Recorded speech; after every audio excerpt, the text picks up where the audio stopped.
여러분 한 주간 또 어떻게 지내셨습니까? 잘 지내셨습니까? 네. 건성으로 대답하는 거 잘 들었습니다. 정신없어서 잘 지냈는지 못 지냈는지도 모르겠고 어떻게 하다 보니까 그냥 휘리릭 주일날이 이렇게 돼 버렸네요. 저는 한 2주 정도 된 것 같은데 손이 좀 아파서 고생을 했습니다. 그래서 방아쇠 수지라는 이름을 가진 신기하게 생긴 병명이 있는데요. 손의 손가락이 펴지든지 이렇게 구부러지든지 한 상태로 고정. 그리고 이걸 이렇게 피려고 그러면 엄청나게 아파요. 골프 많이 치시는 분들이 그런 거 걸린다고 하는데 저는 골프도 안 쳤는데 왜 그러는지. 이게 손가락이 가끔 그런 병이 저에게 있어요. 그래서 어떤 때는 굽어진 채로 한 2주 동안, 어떤 때는 펴진 채로 한 2주 동안 고생하는데 손가락이 이런 거 잘못 펴지면 항상 욕을 하면서 다니는 수가 있고 뭐 그런 게 있어요. 이번에는 구부러진 채로 고정 그래가지고 운전하기엔 참 좋은데 세수할 때 물이 새. 그리고 얼굴에 접촉이 안 돼요. 닿으면 손가락이 펴지니까 아프니까 한 손으로 세수를 해요. 엄마가 씻겨주던 기억이 막 나더라고요. 이상하게 두 손으로 하다 한 손으로 하니까 그렇게 지냈는데 지금은 이제 괜찮습니다. 괜찮아서 여러분들과 마음껏 악수도 할 수 있는데 악수를 못하게 하네 또 요즘에. 그렇습니다. 고린도전서 12장 26절에 보면 만일 한 지체가 고통을 받으면 모든 지체도 함께 고통을 받고 한 지체가 영광을 받으면 모든 지체도 함께 영광을 받는다. 이런 말씀이 진짜 성경은 다 진리지만 진짜 진리인 것 같아요. 우리의 몸에 손가락 하나만 아파도 온 삶이 다 이렇게 불편하고 흔들리죠. 가족 중에 한 사람이 어려움을 당하면 온 가족이 다 같이 아프고 힘들어요. 교회도 마찬가지고 모든 것들이 다 그렇죠. 사실 몸이 아픈 것은 그래도 뭐 시간이 지나면 치유가 될 수도 있고 또 극복이 되어질 수도 있겠다 하지만은 물론 이것도 함부로 말씀드릴 것은 아니지만 많은 분들이 마음이 구부러져서 고생하시는 분들도 많이 있습니다. 내 마음을 내가 어떻게 못해요. 사실 모든 질병이나 이런 것들이 다 이유가 있겠죠. 원인이 있듯이 우리의 마음이 구부러진 채로 펴지지 못하면 그것도 이유가 있을 겁니다. 누가 나한테 못되게 행동했다든지 생각지도 못했던 어려운 일을 겪어서 상처를 입어서 그래서 사람들하고의 만남을 피하거나 누가 조금만 건드려도 예민하게 반응하거나 정상적인 생활을 못하거나 그런 일들이 있습니다. 마음이 구부러져서 나도 고통스럽고 그런 구부러진 마음을 가지고 사는 나 때문에 가족들도 힘들고 이런 경우가 있죠. 사랑하는 성도 여러분, 혹시라도 오늘 그런 분들이 계시다면, 여러분 주변에 그런 분들이 계시다면 하나님의 말씀의 능력과 또는 그 말씀으로 은혜 받은 여러분을 통해서 그 마음이 위로받고 펴지는 은혜가 나타나시기를 주의 이름으로 축원합니다. 하나님은 하실 수 있으니까요. 하나님은. 오늘 읽은 말씀은 요단강을 건너는 이스라엘 백성들에 관한 말씀 중에서 본문이 너무 길어서 절반만 지금 보았는데요. 이스라엘 백성들이 애굽을 나서서 광야를 헤매고 다닌 지 40년이 지나서 이제 그들이 원하는 가나안 땅으로 들어가는 첫 관문입니다. 이제 강을 건너면 가나안 땅이 되는 거죠. 그 강의 이름은 우리가 알고 있는 요단강이고요. 그 요단강을 건너서 이제 들어가야 합니다. 들어가는데 들어가서의 삶이 순탄치가 않아요.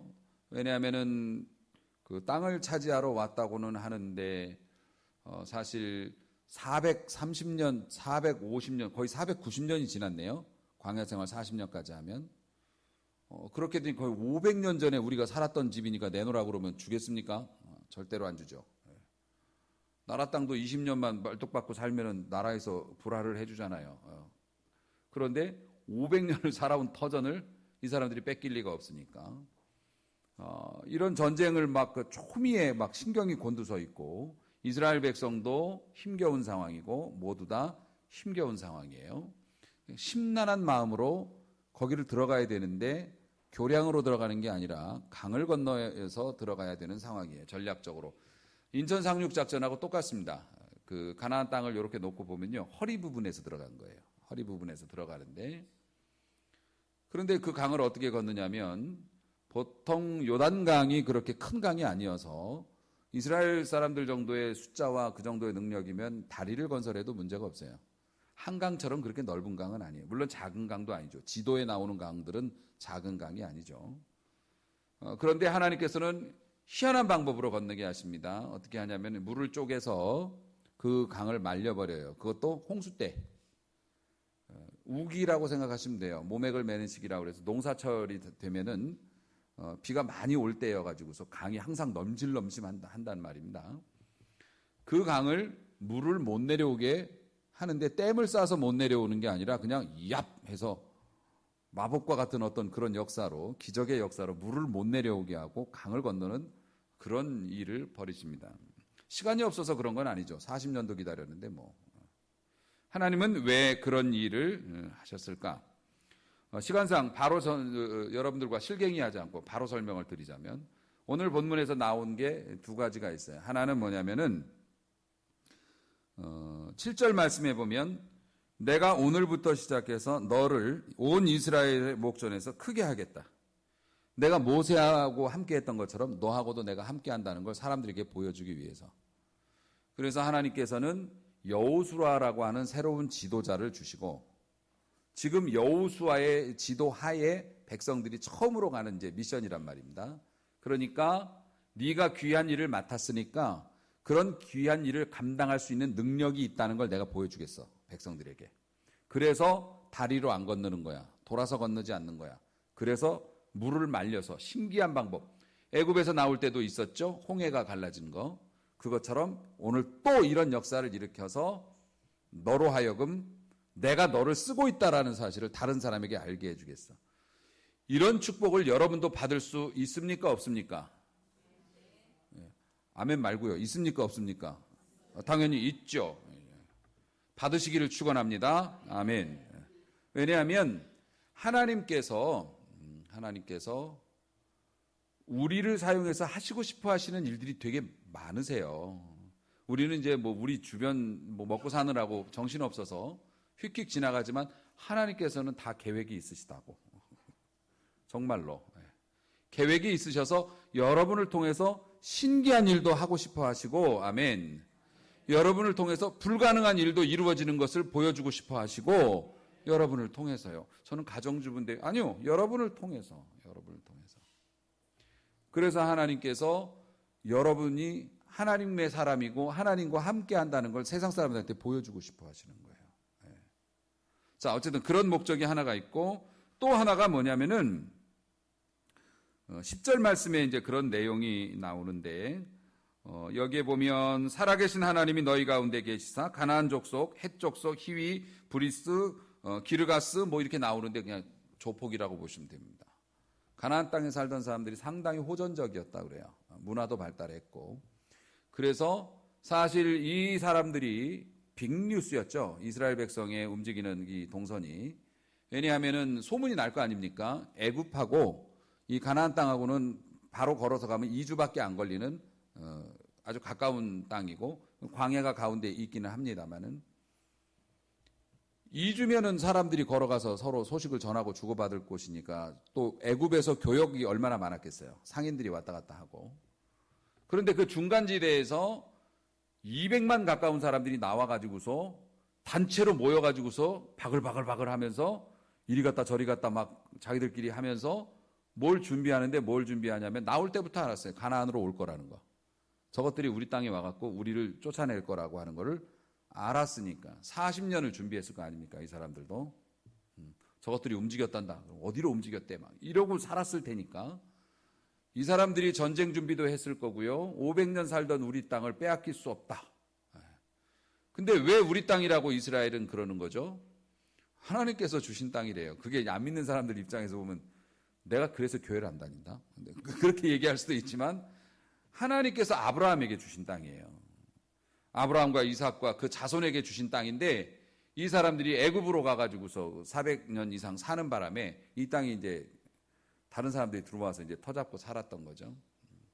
그 문제는 나중에 다시 한번 말씀으로 정리를 하기로 하고 이런 깡패 같은 나라들 준비가 다 돼 있고 이스라엘은 제일 안 한 게 뭐냐면은 전쟁 준비예요.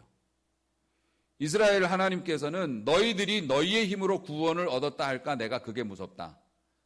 하나님이 무서우신 게 어디 있는데 그걸 무섭다 그러셨어요. 왜냐하면 너희가 너희의 힘으로 구원 얻었다고 생각하는 순간 너희는 나를 떠날 것이고 떠나면 하나님은 더 이익이실 것 같은데 너희가 나를 떠나는 순간 멸망당할 거기 때문에 스스로 무너질 거기 때문에 나는 그게 무섭다. 왜 무서울까? 사랑 때문에. 우리 아버지시니까. 자식 망하는 꼴 못 보겠다. 네가 잘못될까 봐 두렵다. 그래서 우리 하나님께서는 이스라엘 백성이 전쟁 준비 안 시키셨어요. 내가 한다. 너희는 나를 따르기만 해라. 그러니까 이스라엘 백성들 입장에서는 심란하죠. 자기들도 40년이면 건너편 소식 다 알 거고 저 사람도 어떤 사람들이라는 거 다 알 텐데 이야 이거 민간인들이 근데 애들도 있고 가축까지 끌고 이게 무슨 거지의 무리떼도 아니고 이거 전쟁을 하러 남의 땅 뺏으러 간다는데 이거 이러고 가서 되겠나 싶은 그런 마음이 심란하죠. 그러니까 하나님께서 요단강을 쪼개시면서 뭘 보여주고 싶었냐면 그런 무리들을 10절 후반절에 너희들 앞에서 반드시 쫓아내실 줄을 이것으로 너희가 알리라. 아멘. 이런 기적의 역사를 보여주심으로 하나님이 우리의 지도자 여호수아와 함께 하시는구나. 모세하고 함께 했던 것처럼 우리 괜찮겠네. 또 하나는 뭐라고요? 하나님이 이런 기적을 일으키시는 거 보니까 저 사람들이 아무리 강해도 우리가 해볼 수 있겠네. 아멘. 요걸 이제 보여주시려고 요단강을 가르쳤다는 겁니다. 사실 여호수아서의 주인공은 여호수아가 아니죠. 정확히 말하면 여호수아를 통해서 역사하신 하나님이 주인공이시죠. 마태복음의 주인공도 마태가 아닙니다. 요한계시록의 주인도 요한이 아닙니다. 요한이 우리 예수님에 관하여서 예수님이 다시 오실 날에 관해서 쓴 책이기 때문에 요한복음의 주인공도 예수님, 마태복음의 주인공도 예수님, 우리의 가게 주인도 예수님. 내가 사장으로 돼 있다고 해도 사장인 나를 통해서 역사하실 주님이 나타날 기업이고 좋은 나무 교회는 누구 것? 목사님 것이니까 목사님이 알아서 하세요가 아니죠.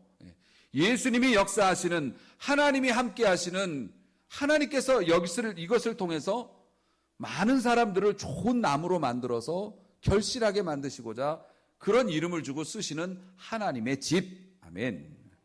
그거 잊어버리면 난리 나는 거죠. 큰일 나는 겁니다. 자, 이렇게 해서 어쨌든 하나님께서 여러분을 통해서 그런 일들을 하시는데 왜 그런 일들을 하시나? 하나님이 이 세상을 다스리는 방식이 뭡니까? 만물이 주님에게로부터 나옵니다. 우리의 생명도, 우리가 공부할 머리를 가진 것도, 우리의 직장도, 우리가 참 먹고 사는 거 보면 신기해요. 정말 우리 동네에도 많은 아파트들이 있습니다. 밤에 보면 뭐 그냥 아파트들이 그냥 창문이 다다다다다다다 붙어 있는데 내가 갈 곳은 없어. 돈이 없으니까. 나는 왜 이렇게 비싼 동네에 교회가 있어가지고 사택을 구하는데도 그렇게 어려운지. 동네에서 살 수가 없어요. 그 수많은 집들 보면서 밤에 저 사람들은 뭘 해서 저렇게 먹고 살고 저렇게 비싼 집에서 살까? 저 사람들은 어떻게 해서 저걸 다 먹고 살고 수입을 가지고 저걸 유지하면서 살아가지? 신기하다. 나는 이렇게 하나님이 물론 뭐 주의 종에게 주시는 은혜가 있지만 나도 이렇게 살기 위해서 쉽지 않은 삶을 살아가는데 어떻게 저렇게 살아갈까? 보면 정말 신기하기가 이를 데가 없어요. 사랑하는 성도 여러분, 그런데 그게 사실 누가 하시는 겁니까? 하나님이 하시는 일이죠. 우리의 생명도, 우리의 재산도, 우리의 직업도, 우리가 돈을 벌어먹고 살 수 있는 것도, 자식을 키우는 것도 주께로부터 나옵니다. 그리고 어떻게 해요? 주님으로 말미암아요. 주님 때문에 이게 되어지는 거예요. 주님이 도와주시니까. 여러분 이 자리에 제 발로 걸어서 나오신 거잖아요. 들것에 들려 나오신 분 없고 다 서서 걸어 나왔으면 건강도 안전도 또 오늘 같은 궂은 날씨면 교회 안 나오기 딱 좋거든. 또 폐렴도 있고 그래갖고. 그런데 이런 궂은 날씨에도 이 자리까지 나올 정도면 믿음이 좀 있는 분들이고 이런 거 다 갖고 있기가 쉽지가 않습니다. 아멘. 하나님의 은혜 주로 말미암고 주께로 나와서 주로 말미암고 이제 우리 어디로 가요? 주께로 돌아갑니다. 단언컨대 우리가 죽어도 마찬가지고 우리보다 먼저 돌아가신 분들도 마찬가지고 죄송스러운 얘기지만 죽기를 잘했다 할 겁니다. 구원받으신 분들 같은 경우에는 이렇게 좋은 줄 알았으면 내가 왜 이렇게 지지고 볶고 살겠다고 그랬을까? 또 오늘 말씀 듣고 은혜 받으신 영양제 끊는 일 없길 바랍니다. 영양제도 필요하긴 해요. 하나님이 은혜를 주시고 힘을 주시는 방편이에요. 아무리 천국이 좋아도 지금 가면 안 되는 이유가 뭐예요? 오늘 여기서 내가 해야 될 게 있으니까. 할 몫이 있으니까. 하지만 천국 가면 좀 더 일찍 왔으면 더 좋았겠다. 두고 온 자식 생각, 또 뭐 내가 없으면 자식들 어떻게 살지? 아니요. 그건 지금 우리 생각이고 거기 가면 우리가 지금은 희미하게 봤지만은 지금 하늘나라에 가면 얼굴과 얼굴을 맞대고 보는 것처럼 선명하게 우리의 지식이 바뀌어요. 하나님을 알게 되고 천국의 지식으로 바뀌면 우리의 자녀들의 살아가는 그 삶 속에 하나님의 자비하심을 있음을 알기 때문에 원한이 있을 수가 없어. 천국 간 사람들이 무슨 원한이 있겠어요? 다 하나님의 섭리를 이제 이해하게 되는 거죠. 이해하게 되기 때문에 그런 원한이 있을 리가 없어요. 그러니까 우리는 어때요? 주께로 돌아가는 것이 좋죠. 이 땅에 살 때 열심히 살고 가게 되면 망설임 없이 찬송 부르면서 우리 가는 겁니다. 이게 뭡니까? 만물이 주에게서 나와서 주님으로 말미암고 주께로 돌아감이라. 아멘. 이거 믿으면은 오늘을 열심히 살고 또 안 죽으려고 구걸할 필요도 없어요. 이걸 열심히 믿는 사람들은 이 땅에서도 열심히 살고 부끄럽지 않은 삶을 사죠. 우리가 짐승이 아닌 다음에야 우리가 죽고 나서 부끄러움은 없어야죠. 실수할 수는 있지만은 이 날이 와 보니까 내가 뭐 때문에 그렇게 아끼고 뭐 때문에 그렇게 조바심을 치고 그렇게 애를 쓰면서 살았나 창피하게. 사랑하는 성도 여러분, 이런 것 만물이 주님이 우리에게 주시는 거고 모든 능력이든 그리고 주님이 다 이루어 주실 거고 주님에게로 우리가 돌아갈 것이니까 이것을 인정하면 여러분이 오늘 요단이 쪼개지는 것을 또 보게 될 줄로 믿습니다. 자, 어쨌든 이런 역사가 일어났는데요. 이 중에서 우리가 신앙생활하면서 얻을 귀한 교훈이 있어요. 하나는 이제 이따 말씀드릴 거고 그 주의사항이 나옵니다. 요단을 이제 가르는 역사가 나타나는데 요단강 도하 사건에서 하나님이 주의사항을 주시는 게 뭐냐면은 오늘 그 9절 말씀부터 하나님의 말씀을 들어봐라. 반드시 쫓아낼 것이다. 그 다음에 언약궤를 메고 나아가는데 하나님의 역사가 일어나기 위해서 주의사항이 있다. 4절 너희와 그 사이의 거리가 하나는 제사장이 언약궤를 메고 일어서면 움직이면 백성들아 따라가라 이거예요. 제사장들이 언약궤를 메고 움직이면 따라가라. 제사장들은 어떤 미션을 받았냐면 언약궤를 메고 강으로 들어가라. 어떤 강이요? 홍해는 물을 이미 쪼개놓고 밤새 드라이까지 해주셨어요. 동풍이 불었다는 것은 아라비아 사막에서 뜨거운 바람이 사막바람이 불어서 바닷길을 말려놓으셨어요. 드라이까지 해가지고서 건너갈 수 있게. 물론 그걸 건너가는 것도 용기이긴 하지만 다른 사람 가면 나도 갈 수 있죠.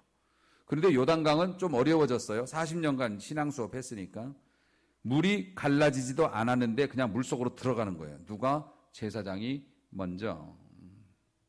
그래서 목회자로서는 뭐 제가 이런 마음을 늘 갖고 삽니다. 제가 먼저 순종하고 제가 먼저 헌신하고 제가 먼저 해야 백성들이 따라올 수 있다라고 저는 믿기 때문에 그래서 뒤로 물러서지 않으려고 합니다. 제사장들도 아마 그런 기도했을 거요. 요단이 갈라지게 해 주옵소서라기보다는 내가 도망가지 않게 해 주옵소서. 내일 큰일 났네. 저 물을 보니까 참 심란한데 우리더러 들어가라신다. 내가 물을 보고 안 갈라져도 뒷걸음질하지 않고 빠져 죽게 하옵소서. 아마 그런 기도하고 갔을 거예요. 저도 그렇게 살고 있습니다만은 자, 언약궤가 움직이면 따라가라. 하나님의 말씀이 움직이면 따라가라. 그런데 따라가는 요령이 있어요. 4절에 보니 너희와 그 사이의 거리가 얼만큼이요?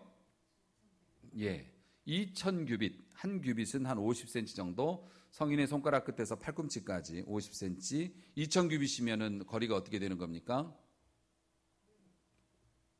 900m요? 제가요? 그럼 1km로 수정하죠. 뭐 그게 그렇게 중요한 건 아니야.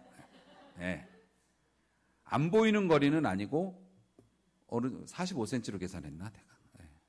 그래요. 제 팔은 45cm. 크신 분은. 그러니까 어쨌든 간에 이 거리가 뭐냐면은 가까운 거리는 아닌데 보이기는 하는 거리 정도예요. 이스라엘 백성들이 숫자가 워낙 많으니까 그 정도 거리를 뒀겠죠. 왜 거리를 두라 하셨을까? 왜 언약궤 바짝 붙어 가면 되는데 왜 거리를 두라 하셨을까? 그 설명도 나와요. 가까이 가지 말아라. 그리하면 그렇게만 한다면 너희가 어디로 가야 될 거를 알 거다. 행할 길을 알 거다.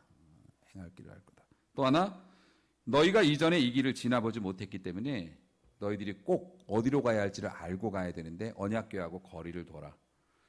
뭐 그냥 생각해봐도 이해할 수 있어요. 뭐 몇백만이나 되는 사람들이면은 언약궤가 크지가 않거든요. 크게 잡아도 이만하다니까요. 가로 세로 사이즈가 이거밖에 안 돼요.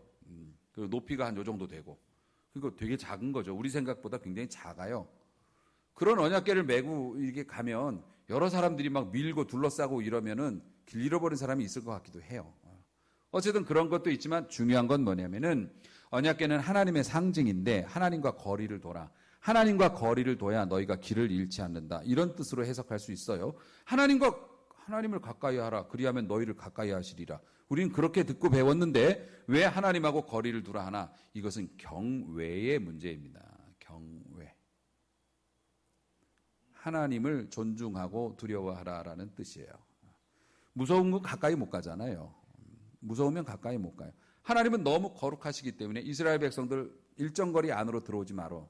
오면 나도 어쩔 수 없이 더러운 너희들을 죽일 수밖에 없어. 시내산에서도 그러셨고 언약궤에 손대는 자는 다 죽여버린다고 그러셨어요. 그게 언제 풀렸어요? 예수님의 십자가의 죽으심 이후에 그게 풀렸죠. 이제는 누구든지 성소에 들어갈 담력을 얻었고 언약궤에 가까이 나가서 만져도 죽지 않아요. 그런데 그게 우리에게 주신 놀라운 축복이긴 하지만은 이젠 바리새인도 필요 없고 짐승의 피도 필요 없고 내게로 내 아들의 피를 가지고 나오는 자는 내가 다 만나준다. 그렇다고 해서 하나님께서 급이 낮아지신 겁니까? 아닙니다. 하나님은 옛날 구약시대부터 지금까지 그 하나님이십니다. 아멘. 근데 우리가 예수님의 피를 힘입었다는 그 핑계하에 하나님 까불면 죽어 이런 얘기를 한단 말이죠. 하나님 까불면 죽어가 뭐야? 그것도 목회자 입에서 나올 얘기입니까?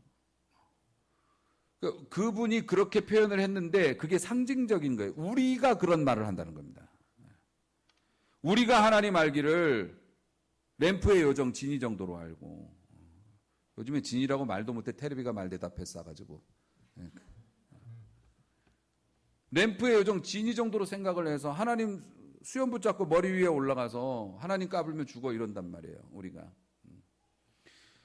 여호와 하나님을 존중하고 그러니까 거리를 멀리 두라는 게 하나님과 마음의 거리를 띠라는 게 아니라 하나님을 경외하고 하나님을 무서운 줄 알고 하나님의 하시는 말씀이 이게 정말 중요하다는 것을 이해하고 항상 하나님을 조심스럽게 모셔야 한다라는 뜻이에요. 함부로 가까이 가서 만지고 하나님 장난거리로 삼지 말라는 거예요. 이 예배가 하나님을 섬기는 일들이 우리와 우리의 자녀의 생명, 생사를 가르고 거룩하신 하나님의 영광을 돌리는 귀하고 복스러운 사역이라고 하는 것을 잊지 말라는 거죠. 교회는 놀이터가 아니라 군대라고 말씀드렸어요. 하나님께서 우리를 통하여서 귀한 일들을 이루시고 오늘도 여리고 무너뜨리시고 광야에서 길을 내시고 오늘도 요단을 말리시기 위해서 하나님이 오늘 여러분들을 가르치시고 오늘까지 이끄시고 쓰시겠다고 하는 거니까 하나님을 경외하라는 뜻이에요. 거리를 두라는 뜻이. 가까이 가지 말라는 뜻이. 사랑하지만 우리가 아무리 사랑해도 하나님을 하나님으로 모셔야 되는 거예요. 그러니까 우리가 개인의 생각도 있고 뭐 다 좋지만 하나님의 뜻이다라는 확신이 있으면 굴복해야 돼요. 그게 거리를 띄고 가는 사람의 모습이. 왜냐하면 왜 거리를 뛰라고요? 너희가 이전에는 가보지 않은 길이기 때문에 그렇다. 우리가 오늘까지는 살았지만 내일은 아직 안 살았기 때문에 우리가 다 초행길입니다. 뭔 일이 일어날지 어떻게 합니까? 무슨 일이 일어날지 아무도 몰라요. 우리 인생은 다 초행길입니다. 그러므로 하나님을 경외하고 그분이 원하시고 명하시는 길로만 가면 요단이든 여리고든 가나안의 족속이든 무섭지 않고 다 승리하며 나가게 될 줄로 믿으시기 바랍니다. 그래서 이제 이 제사장들이 그렇게 이제 물속으로 들어갔어요. 그리고 물이 이제 갈라지고 이스라엘 백성들이 건너갑니다. 건너가서 처음 만난 곳이 여리고, 동방에서 가장 강한 성이라고, 크지는 않았지만 견고하기로는 그 위로 마차 2대가 교행을 할 정도였다고 하니까, 그 옛날에 그 여리고성 하나님께서 탈탈탈탈 털어가지고서 레고가 무너지듯이 그렇게 무너뜨려 버렸어요. 하나님을 경외했어요. 비무장 상태에서 성에 가까이 접근해서 성 주위를 민간인들이 돌았다고요. 애들까지. 남녀노소가 다 돌았어요. 제사장의 나팔로 이게 무너졌어요. 하나님이 역사하시는 거예요. 요단강 갈른 거 봤지? 여리고 겁내지 말고 가까이 가. 도전, 용기를 내어라. 가까이 가라. 사정거리 안으로 들어가. 그래서 돌아. 계속 돌아. 하나님이 역사하셨어요. 이게 하나님과의 거리를 두고서 지금 간 거예요. 순종한 겁니다. 그 다음 나온 성이 아이라고 하는 성입니다. 이름도 아이인데 성도 작았어요. 그러니까 아이 그거 뭐 아무것도 아니요. 몇 명만 가갖고 그냥 대충 정리하고 와. 뭐 여리고도 깨졌는데 이러고 갔다가 박살이 나가지고. 이게 뭡니까? 그 사이 교만해갖고 언약궤하고 맞서가려고 했던 거죠. 뭐 하나님 뭐 또 하시겠지 뭐. 이게 이제 거리를 또 좁힌 겁니다. 사랑하는 성도 여러분, 오늘 말씀의 결론을 말씀을 드리죠. 하나님께서는 요단강을 가르시면서 이스라엘 백성에게 보여주신 게 뭐냐면 너희가 나의 명령에 정확히 순종만 하면 못할 일이 없을 거야. 아멘. 오늘도 우리에게 말씀하십니다. 좀 용감해지거라. 그래서 오늘 이번 한 주간에 이 말씀을 들은 우리 성도들의 삶의 주제가 뭐냐면 용감합시다. 좀 용기를 내세요. 이 사람들은 언덕에서 강이 흐르는 것을 걱정스럽게 바라보다가 하나님의 명령을 따라서 강이 갈라지니 용기를 내어서 언덕을 떠났습니다. 언덕을 떠나서, 언덕이라는 게 우리가 의지하는 것들이죠. 땅을 딛고 있으니까 우리가 의지하는 것들. 우리가 의지하는 것들, 그것들에서 발을 떼고 하나님이 아니면 안 된다고 믿고, 하나님이 감동을 안 주시는데 막 아무데나 투자하고 그러지 말고요. 하나님이 감동을 주시고 몇 번이고 말씀을 하셨는데 내가 용기가 없어서 순종하지 못했던 게 있으면 순종하세요. 그게 성가대 하겠다는 뭐 고백일 수도 있고, 그게 뭐 교회에서 내가 봉사 좀 하겠다는 것일 수도 있고, 그게 어쩌면 등록하겠다는 것일 수도 있고, 그게 어쩌면 뭐 여러분이 생각할 때 작은 것일 수도 있지만 작은 것에서 발을 떼는 순간 하나님의 역사가 나타나는 줄로 믿습니다. 세상 사람들의 사고방식은 자동차같이 바퀴의 사고방식입니다. 그래서 공부를 많이 하고 큰 바퀴, 잘 굴러가는 바퀴, 거기다 많은 것을 싣고 쉽게 갈 수 있죠. 하나님의 사람들은 배의 형상을 가지고 있습니다. 배. 그래서 우리도 많은 것들을 싣죠. 그들이 자동차에 싣는 것처럼 우리도 실어요. 그런데 우리는 바퀴가 없네. 배가 땅에 있을 때처럼 무력한 게 없죠. 갯가에 보면은 썰물 빠져가지고서 배들이 이렇게 놓여 있으면 척 이렇게 있어가지고 저게 뭘 할까 싶은데 물이 들어오면 어떻게 됩니까? 그 안에 아무리 무거운 걸 실어도 한 사람이 밀어도 배가 움직입니다. 우리가 하나님의 은혜 안으로 들어가면 우리는 배와 같은 존재라서 하나님의 은혜가 없으면 살 수가 없어요. 구조가 그래. 하나님의 은혜 아래 들어가면 아무리 많은 것을 싣고도 소리 소문 없이 조용히 잘 갑니다. 하나님께서 우리에게 구원시켜 주신 것은 우리가 은혜의 배를 가지고 있다는 뜻이고, 은혜의 배에 여러분의 자식도 있고 미래의 꿈도 있고 가르고 싶은 요단강도 있고 하고 싶은 일들도 있지요. 그것들이 배에 실려 있어요. 은혜의 바다로 배를 띄워라. 아멘. 물은 지금 들어오니까 오늘 하나님께서 말씀을 듣게 해주신 게 물이 들어온 거고, 물이 들어왔을 때 배가 원래 처음에는 움직이면 잘 안 가지만 한번 탄력받으면 또 쉽게 갑니다. 그런 것처럼 하나님은 자연계에도 어쩌면 똑같은 원리를 적용하셨는지 몰라요. 생산자가 같아서 그래. 영적인 거나 자연적인 거나. 우리가 믿음으로 하면 처음에는 어려워도요, 역사가 나타나기 시작하면 손쉽게 가게 됩니다. 모세가 40년 동안 그렇게 애썼어요. 바울이 20, 30년 동안 그렇게 죽도록 고생했어요.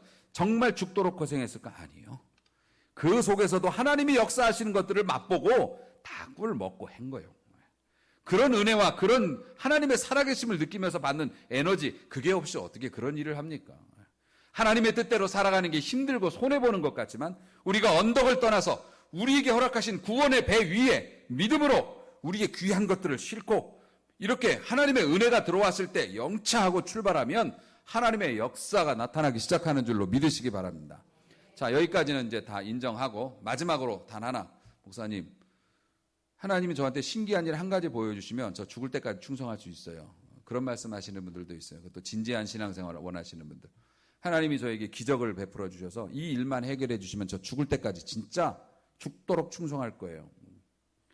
거짓말하지 마세요. 그게 거짓말이라는 게 뭐냐면 이스라엘 백성들이 하나님을 못 봐서 하나님을 부인했던 게 아니에요. 하나님의 임재를 아침 저녁으로 받고 만나를 먹고 광야에서 40년 기적 가운데서 살았어요. 매일매일 하나님의 살아계심을 보고 땅이 꺼져서 한 가족이 몰살하는 것도 봤고, 그럼요, 반석을 쪼개니까 물이 나오고 쓴 물에 뭐 하나 던지니까 단물로 바뀌고 매일 그거 먹고 살면서도 그들이 왜 죽었나? 믿음이 없어서 죽었더라. 그러니까 보여주면 믿는다는 건 다 거짓말이에요. 하나님이 아시기 때문에 안 보여주신다고. 그러면 하나님께서 나에게 뭐 특별한 것도 안 주시는데 뭐 용기를 어떻게 냅니까? 성령이 하시는 일인데요. 여러분, 요단강 갈라지는 것보다 100배가 더 어려운 독생자의 생명을 가지셨음을 믿어야 할 것입니다. 결국 믿음의 문제죠. 믿음의 문제예요. 눈으로 안 보이면 없는 겁니까? 아니라고요. 우리를 구원하시고 오늘까지 우리를 지켜주신 은혜가 요단강 가르는 것만 못한다고 생각합니까? 하나님이 인간이 되어 이 땅에 오셔서 나를 위하여 죽으시고 다시 사신 것, 그리고 지금까지 나를 기다리고 계시는 그 은혜가 요단강보다 적다고 생각합니까? 그렇지 않습니다. 요단강이 갈라지는 건 기적이고 여러분이 얼굴 한 번도 못 보고 예수 믿는 건 기적 아닙니까? 우리 예수님 얼굴도 몰라요. 얼굴 한 번도 못 보고 이렇게 평생 우리 예수님 믿는다고 지금도 여기 와서 앉아 있잖아. 이건 기적 아닙니까? 하나님께서 우리에게 은혜 주시고 얼굴도 모르고 예수 믿는, 오늘날까지 예수님이 때문에 그래도 신앙생활 하는 거, 이거 기적 아닙니까? 그러면 우리 용기를 내어서 한번 들어가 봐야죠. 용감한 신앙인 되시길 주의 이름으로 축원합니다. 이것을 너희에게 이르는 것은 너희로 내 안에서 평안을 누리게 하렵니다. 보라, 내가 세상을 이기었노라. 아멘. 세상을 이기신 주님께서 저 주님 믿고 갑니다 하고 가면 하나님께서 요단강이 문제가 아니에요. 여리고가 문제가 아닙니다. 역사를 일으켜 주실 줄로 믿습니다. 로마서 8장 28절 말씀 우리가 알거니와, 우리가 이미 경험해 봤지만 하나님을 사랑하는 자, 곧 그 뜻대로 부르심을 입은 자들이 하나님을 사랑하는데 그 사람들은 뭡니까? 모든 것이 합력하여 뭘 이루어요? 선. 근데 그 선에 대한 해석이 달랐죠. 선이라는 건 우리가 원하는 대로 되는 걸 선이라고 했고, 성경에서 말하는 선은 하나님의 뜻이 이루어지는 게 선이에요. 항상 잊지 마세요. 하나님은 우리 아버지시라는 거. 뭐 어머니라고 해도 상관없지만 요즘에 하나님 어머니라고 하는 이단이 있기 때문에 하나님 아버지라고 그렇게 할 텐데, 우리 아버지는 내가 내 자식을 챙기는 것보다 더 나를 챙겨주신다고 약속하셨으니까 우리가 하나님의 뜻이 이루어지는 게 사실 우리 입장에서는 더 유리한 거 아닙니까? 우리는 아직 모르는 게 많으니까. 그렇게 밥을 먹고 다녀도 맛없는 식당을 또 가. 이게 우리 인간의 한계예요. 그렇게 경험을 많이 했어도 또 실수해. 또 사고치고. 그게 우리 인간입니다. 우리 아버지가 어떡합니까? 여러분 아버지들 어떻게 해요? 자녀들에게 좋은 것만 주진 않죠. 네가 좀 힘들어도 이거 먹어야 돼. 네가 힘들어도 운동해야 돼 하면서 자녀들을 나중에 좋은 아이로 키우기 위해서 그렇게 하죠. 선이 이루어진다는 게 하나님의 뜻이 이루어지는 거니까. 꼭 내가 원하는 대로 만사형통이 아니더라도 결론적으로 보면 하나님이 우리를 통해서 역사를 일으키신다는 거니까. 용기를 내어 선을 이루시길 주의 이름으로 축원합니다. 그래서 용감한 신자로 살아가자. 이것이 이번 주 한 주 여러분의 삶의 과제일 것 같습니다. 이사야 1장 3절 보면 소는 임자를 알아요. 나귀는 주인이 주는 밥그릇을 알아요. 이스라엘은 알지 못하고 내 백성은 깨닫지 못한다. 뭐가요? 하나님이 계신다는 걸. 하나님이 사랑하신다는 걸. 하나님이 오늘도 의지하는 자를 도우실 것이라는 것을. 내 백성이 지식이 없어서 망한다. 영어 수학을 못해서 망하는 게 아니라 우리 하나님이 어떤 분이신지를 잘 몰라서 내 백성이 망한다. 오늘도 용기를 내시기 바랍니다. 아무 일에나 용기 내지 마시고요. 우리 주님께서 몇 번이고 여러분에게 지금 하시는 거 있잖아요. 너 그렇게 살면 안 돼. 지금 즉흥적으로 떠오른 생각이 아니라 여러분 마음속에도 이거 내가 순종해야 되는데 하기 싫어서 그래. 그런 부분에 대해서 용기를 내셔야 해요. 그것이 작은 것일지라도 그때 하나님께서 너에게 꼭 내가 하고 싶은 일이 지금 있어서 그래. 너희가 용기를 내면 지금 너에게 내가 하고 싶은 일이 있어. 이렇게 말씀을 하시는 것이기 때문에. 요단강은 좀 더 레벨이 높았죠. 갈라지지 않았는데 이게 들어갔단 말이죠. 이게 어떤 말씀하고 일맥상통한가요? 야, 물을 끊어주면 들어갈게요 하지 말고 발을 집어넣으면 물이 끊어져. 먼저 그의 나라와 의를 구하라. 그리하면 모든 것들을 더해 주신다는 말씀과 일맥상통합니다. 이미 주님은 여러분을 여러 번 부르셨어요. 갑자기 희한한 것을 순종하라는 게 아니에요. 여러 번 부르시는데도 애써 모른 척했던 기도의 제목들, 하나님 앞에 약속했던 것들, 하나님 앞에 마음 먹었던 것들 마음 바꿔 잡수시고 용기를 내어서 언덕에서 발을 떼고 하나님이 역사하시는 그 은혜의 강으로 들어가 하나님 앞에 영광을 돌리는 열매가 있는 신앙인 되시길 주님의 이름으로 축원합니다.